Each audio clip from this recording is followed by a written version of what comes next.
Chế độ đấu xếp hạng của chế độ chơi Olympia đã ra mắt được một tuần rồi, và ngay lập tức thì chế độ này đã trở thành nơi để rất nhiều cao thủ họ ganh đua với nhau để có thể đạt được cái thứ hạng cao nhất. Vậy đâu đang là những vị tướng được sử dụng nhiều nhất bởi những người chơi top đầu của bảng xếp hạng này?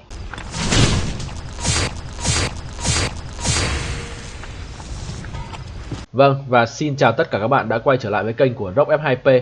Nếu các bạn cũng là một người yêu thích tựa game chiến thuật Rise of Kingdom thì đừng quên cho mình một like và đăng ký kênh. Ở đây mình sẽ cập nhật tất cả những video mới nhất về những cái event trong game, cũng như là hướng dẫn các bạn chơi game từ những người chơi mới đến những người chơi cũ nha. Và trước khi bắt đầu vào chủ đề chính ngày hôm nay thì chúng ta cùng nhìn qua một chút về cái bảng sự kiện đang diễn ra có ở trong game. Thì hiện tại trong game đã có một cái sự kiện mà mình nghĩ là cực kỳ ngon nếu các bạn là những người có ý định nạp tiền vào game, đó là sự kiện nạp lại. Thì sự kiện nạp lại sẽ kéo dài trong vòng 5 ngày.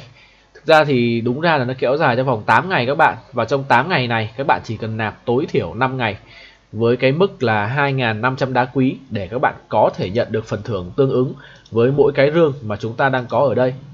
Và các bạn lưu ý đó là cái lượng game các bạn nạp được sẽ chỉ tính đối với những lượng game mà cộng thẳng vào trong cái số game mà các bạn đang có ở trong người nha. Tức là những cái game mà cộng mà dưới cái dạng mà game mà bỏ vào trong túi đồ các bạn ấy, sau đấy các bạn ấn sử dụng để lấy game ấy, thì những cái game đó sẽ không tính nha, mà chỉ tính những cái lượng game mà các bạn mua cộng thẳng vào trong này thôi. Cụ thể thì mình có thể ví dụ các bạn như là cái gói lễ hội ma quỷ này, một cái gói Halloween rất là mới ra mắt ngày hôm nay thôi, thì các bạn sẽ nhận được 1.500 game đi thẳng vào trong cái túi này luôn. Còn đối với gói đá quý thì mình ví dụ như gói 4.99 đô này thì các bạn sẽ được 1.050 game, thì chỉ tính cho các bạn cái phần này thôi, cái phần cộng thêm này không tính. Ngoài ra thì những cái gói mà pop up ấy, ví dụ như là gói người chinh phạt này, gói viết nên lịch sử, những cái gói mà 10 tượng với 4 nguyên liệu cam ấy thì đều không tính vào trong cái thưởng nạp lại này nhá. Và có lẽ là ngon nhất đối với sự kiện thưởng nạp lại này đó là các bạn sẽ mua hai cái gói mà mình nghĩ là kinh tế và có lời nhất, đó chính là gói đá quý và gói vật liệu tuần. Thì hai cái gói này nếu các bạn là những người nạp tiền thì mình nghĩ các bạn nên nạp, và đây là thời điểm thích hợp nhất để các bạn gia tăng cái thời hạn của cái gói này lên. Một gói đá quý các bạn sẽ được 2.200 game và một gói vật liệu các bạn sẽ được 1.050 game. Như vậy là hai gói này thôi là đã đủ để cho các bạn ăn được một cái mốc của cái thưởng nạp lại này rồi. Và nếu các bạn là người nạp tiền thì đây có lẽ là cái thời điểm duy nhất mà mình nghĩ là các bạn nên nạp vào. Còn nếu các bạn nạp nhiều hơn cái con số ở cái mức này thì có lẽ nó sẽ không phải đắn đo quá nhiều. Còn nếu các bạn tự thấy mình là một người nạp ít, hoặc đơn giản là các bạn chưa nạp vào game bao giờ nhưng bây giờ các bạn cảm thấy rằng những cái gói đó các bạn cần nạp, các bạn cần game, các bạn cần nguyên liệu, thì mình nghĩ rằng mốc nạp ở trong cái sự kiện này là vô cùng xứng đáng. Và bây giờ chúng ta sẽ quay trở lại câu hỏi ở đầu video, đó là những vị tướng nào đang được sử dụng nhiều nhất bởi những người chơi top đầu trong cái bảng xếp hạng của chế độ chơi Olympia. Thì ở cái chế độ chơi này hiện tại chúng ta có hai nhánh, đó là nhánh Odyssey, đó mình sẽ tạm gọi đây là nhánh Kingdom cũ, và nhánh Iliad mình sẽ tạm gọi đây là nhánh Kingdom mới.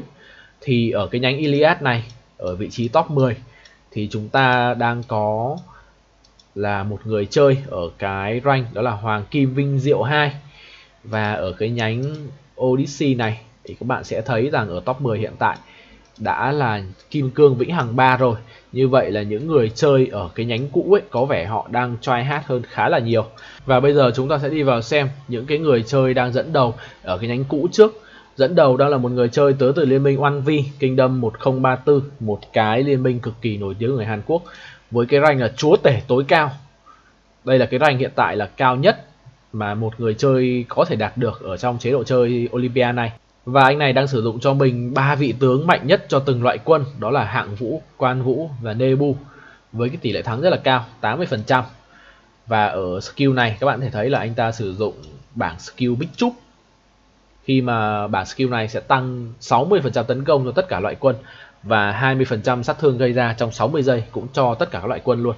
Khá là lợi hại nha.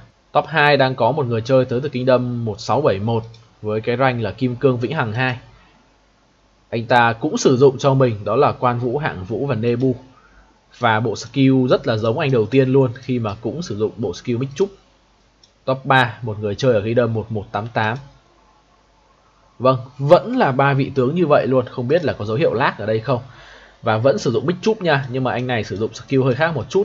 khi mà thay vì sử dụng cái skill tăng đam thì anh này sử dụng cho mình khá là nhiều cái skill hồi sinh. Nhưng mà khi mình ấn vào trong cái bộ tướng của anh này này thì trong lịch sử đấu lại thể hiện lên là Gigamet nha. Như vậy là có vẻ anh này đang sử dụng vẫn là Bích Trúc, Quan Vũ, Hạng Vũ và Nebu hoặc là Gigamet. Như vậy là vẫn là 3 vị tướng cho cả kỵ bộ cung. Top 4 60 GT. Vâng, thì cái anh top 4 này thì anh lại sử dụng cho mình đó là 2 cung 1 kỵ nha, với sự góp mặt của Nebu, Almanito và Hạng Vũ. Mình sẽ qua cái lịch sử đấu. Như vậy là khi mà chúng ta xem vào lịch sử đấu ấy, có thể thấy là anh này hiện tại đang sử dụng cho mình đó là chuyên cung với 3 vị tướng cung trong đội hình là Gigamet, Nebu và Almanito. Và với việc sử dụng chuyên cung như thế này thì cái skill bậc thầy cung binh này sẽ phát huy sức mạnh cực kỳ ghê gớm, đặc biệt là cái skill choáng của cái bộ kỹ năng cung này rất là mạnh. Top 5 này. Top 5 đang sử dụng cho mình đó là Ramses, Di và Quan Vũ. Tiếp tục ấn vào cái lịch sử đấu đi. Đúng là khi mà chúng ta xem cái chỉ huy yêu thích ở ngoài ấy, và khi chúng ta ấn vào lịch sử đấu thì chúng ta thấy một cái sự khác biệt khá là nhiều. Có vẻ như lịch sử đấu là thể hiện những cái trận đấu mà người chơi họ mới chơi gần đây. Còn cái mà chỉ huy yêu thích ở ngoài ấy, thì có lẽ là thể hiện cái việc mà những vị tướng được sử dụng nhiều. Và anh này thì cũng sử dụng chuyên cung với 3 đạo cung. Top 6, một người chơi tới từ Kingdom 1497. Chỉ huy yêu thích ở đây là 3 con cung nè. Mình sẽ ấn luôn vào lịch sử đấu nha, để tránh cái trường hợp mà có sai sót. Vẫn tiếp tục là chuyên cung, Cyrus, Almanito và Gigamet. Ở đây thì có vẻ như là lag thôi các bạn, chứ mình không nghĩ là những vị tướng này không đạt cấp 60 đâu. Rồi top 7 cũng là 60 GT. Anh này thì tuần trước mình nhớ ở đang top 1 này, Fat Tiger. Mình sẽ ấn vào lịch sử đấu tiếp. Anh này thì lại quay trở lại sử dụng Bích Trúc, đó là Hạng Vũ, Quan Vũ và Nebu và cái skill Bích Trúc. Rồi. Top 8 Mimi. Cái này là liên minh của bot Mimi đây, một nữ bot rất là nổi tiếng ở trong game. Đối với anh này thì anh này sử dụng cho mình đó là Hạng Vũ, Quan Vũ và Chazan cùng cái skill hồi sinh. Vâng, chỉ gắn liền với một bài thôi, vẫn sử dụng Bích Trúc. Trước đây thì anh này sử dụng tăng đam nhưng mà sau này đổi sang hồi sinh. Và đây cũng là lần đầu tiên mà chúng ta soi thấy một vị tướng Bích Trúc ở trong cái top 10 này, khi nãy giờ chúng ta chỉ thấy cung kỵ và bộ thôi. Chazan có lẽ cũng là vị tướng Bích Trúc duy nhất có thể được sử dụng ở cái map này kết hợp với AE. Top 9. Top 9 này đang sử dụng cho mình đó là Quan Vũ, Nebu và Artemisia. Với cái skill ở đây là nhánh skill cung và sử dụng cái skill tăng boost cho tất cả loại quân, bởi vì anh này có sử dụng Quan Vũ ở trong đội hình. Và người chơi top 10 2128 sử dụng cho mình đó là Bích Trúc, khi mà anh này sử dụng Saladin, Quan Vũ và Nebu. Và không biết là có phải là không có Hạng Vũ hay không, nhưng mà sử dụng Saladin ở đây khi mà nãy giờ chúng ta thấy là Hạng Vũ thường được lấp vào cái ở vị trí này khá là nhiều, thì anh này lại sử dụng Saladin, Quan Vũ và Nebu. Và sau khi chúng ta đã xem qua tướng của những người chơi ở nhánh cũ thì bây giờ chúng ta sẽ đổi qua cái nhánh Iliad, đó là nhánh những Kingdom non trẻ hơn. Dẫn đầu ở nhánh Iliad này đang là một người chơi tới từ Kingdom 2231 với cái mức rank là Kim Cương Vĩnh Hằng 3. Có vẻ như nhánh Kingdom mới này thì cái mức rank chênh lệch so với nhánh cũ khá là nhiều. Và anh này đang sử dụng cho mình đó là Edward, Saladin và Alex với skill Bích Trúc.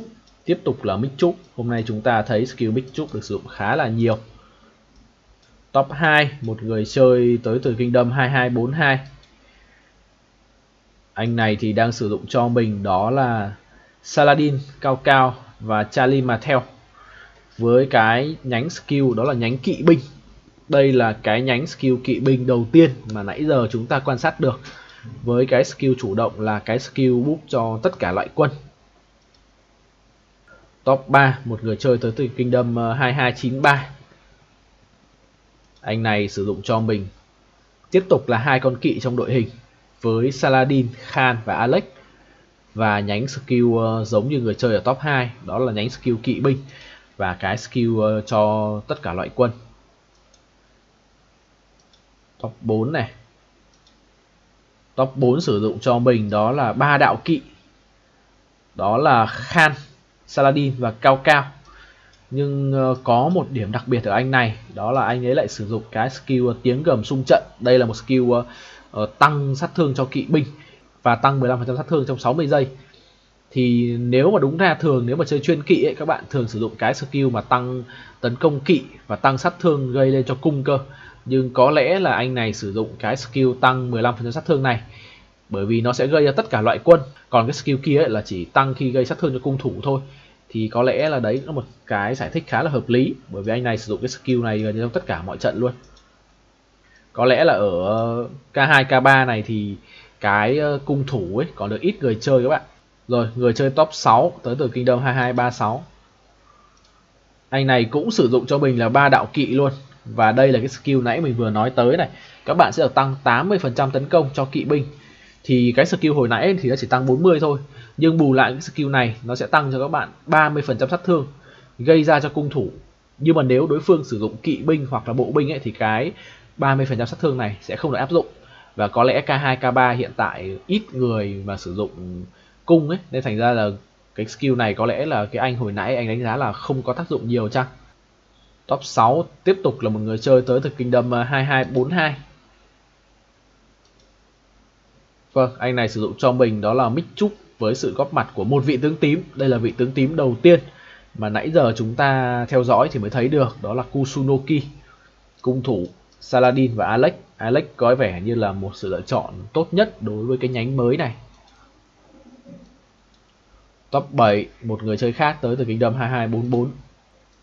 Anh sử dụng cho mình đó là, ở đây thì có hai sự lựa chọn anh này xài khá là nhiều, đó là Saladin và Alex. Còn một sự lựa chọn thứ ba thì có lúc thì anh này xài CM và có lúc thì anh này xài G với cái nhánh skill Big Chup ở đây. Top 8, một người chơi Việt Nam với cái tên cực kỳ hay luôn, Kingdom 2234, một kingdom rất nổi tiếng của Việt Nam. Anh sử dụng cho mình 3 con bộ binh, đó là CM, Alex và Constantine với bảng tài năng thiên hoàn toàn về bộ binh. Có vẻ như người chơi Việt Nam của chúng ta rất là thích bộ binh đấy. Top 9, Kingdom 2190. Anh này sử dụng cho mình đó là 3 đạo kỵ, nhưng lại sử dụng cho mình cái bảng skill Big Chup. Có lẽ thay vì chọn cái nhánh kỵ binh ấy, nó có ít skill hơn, thì anh này chọn cái Big Chup để có cái sự hỗ trợ cho đồng đội chăng. 3 đạo kỵ nhưng sử dụng Big Chup gần đây. Trước này thì anh này có sử dụng kỵ này, nhưng mà hiện tại anh này đang sử dụng Big Chup rồi. Có vẻ Big Chup đang là cái meta với cái skill lãnh đạo thực thụ này. Và cuối cùng là người chơi top 10 ở nhánh mới. Vâng, có đến 2 con tướng tím. Người chơi top 10 đang cho thấy rằng cái chế độ chơi Olympia không phải là một cái chế độ chơi pay to win, khi mà anh này có tới 2 vị tướng tím trong đội hình. Đó là Bay Ba, Tôn Tử và một vị tướng cam, Free, đó là Ethelflaed. Anh này sử dụng cho mình cái bảng kỹ năng kỵ binh và sử dụng cái skill tiếng gầm xung trận này. Như vậy sau khi chúng ta đi xem qua một vòng của bảng xếp hạng của cả nhánh cũ và nhánh mới, thì chúng ta thấy rằng những vị tướng mà đang quen mặt ở trên Open Field và đang xuất hiện khá là nhiều thì đều có ở trong cái bảng xếp hạng những vị tướng mà leo rank tốt của cái mùa đầu tiên này. Đầu tiên mình có thể kể đến đó là những kingdom cũ, những kingdom chinh phạt, thì sự xuất hiện của Nebu là một cái điều mà không quá bất ngờ, khi mà Nebu đang là một vị tướng cực kỳ mạnh ở trên Open Field. Thực ra thì vốn là một tướng chinh phạt, nhưng với bộ skill của mình thì Nebu đang tỏ ra sức mạnh rất là vượt trội, đặc biệt là với cái skill 4 này, khi mà sẽ giảm thịnh nộ của mục tiêu đi 100 nộ, và với cái cơ chế nộ mà bị giới hạn ở 220 điểm mà mới được cộng đồng khám phá ra ấy, thì Nebuzi tiếp tục trở thành một cái cặp mà cực kỳ mạnh. Vị tướng thứ hai mà chúng ta cũng thấy rất là nhiều ở trên cái bảng xếp hạng của kingdom cũ, đó chính là Quan Vũ. Thì Quan Vũ thì thật sự là mình không có gì để nói rồi, một vị tướng quá mạnh đi, sát thương 3 mục tiêu và có cả khả năng câm lặng nữa. Thì việc mà Quan Vũ góp mặt trong những cái bộ tướng yêu thích của rất nhiều người chơi là không có gì quá bất ngờ. Và cái vị trí thứ ba thuộc về một cặp đôi kỵ binh, đó chính là Hạng Vũ, và mình nghĩ tỷ lệ rất là cao là Hạng Vũ William. Tuy rằng game không có sâu cho chúng ta tướng phụ, thì Hạng Vũ William đang là một bộ đôi mà có thể nói là cắt máu mục tiêu cực kỳ nhanh, và cặp kỵ binh này cũng sở hữu cho mình khả năng đánh sát thương lan nữa. Còn ở nhánh Kingdom mới thì một vị tướng mà chúng ta có thể thấy xuất hiện rất là nhiều, đó chính là Saladin. tuy chỉ có sát thương một mục tiêu mà thôi, nhưng mà thật ra công bằng mà nói ấy, nếu mà ở cái giai đoạn trước KVK chinh phạt thì có lẽ vị tướng cam gây sát thương lan gần như là duy nhất mà đa số anh em chơi, đó chính là Di. Thì Di thì mình nghĩ là cũng có khả năng xuất hiện ở trong đó rồi. Có nhiều khả năng đó là Saladin kẹp Di, khi mà Saladin có khả năng trâu bò tới được skill 3 của mình và khả năng bắn lan của Di. Vị tướng thứ hai mà xuất hiện ở nhánh những kingdom mới đó chính là Alex. Thì Alex là một vị tướng bộ binh cực kỳ toàn diện rồi. Chúng ta có thể thấy Alex xuất hiện ở từ KVK 2 đến KVK cuối cùng của game này thì Alex đều xuất hiện cả. Quá là toàn diện với khả năng gây sát thương trắng, gây sát thương đỏ, búp khiên cho đồng đội và búp khiên cho bản thân, cũng như là tăng sát thương địch thủ phải chịu nữa. Thật sự thì Alex gọi là không có một cái gì có thể nhét vào được thêm Alex nữa các bạn. Có lẽ chăng là chỉ nhét được thêm một khả năng đánh lan thôi, nhưng mà nếu như vậy thì Alex nó lại bá đạo quá. Ok, như vậy là video về những vị tướng đang được sử dụng nhiều ở trong chế độ Olympia của mình đến đây là kết thúc rồi. Và các bạn đã leo được rank gì rồi, và liệu cuối tuần này các bạn có một cái mục tiêu nào cho cái việc đấu xếp hạng của mình không, thì có thể bình luận ở phía bên dưới nha. Và hẹn gặp lại tất cả các bạn ở những video sau. Bye bye.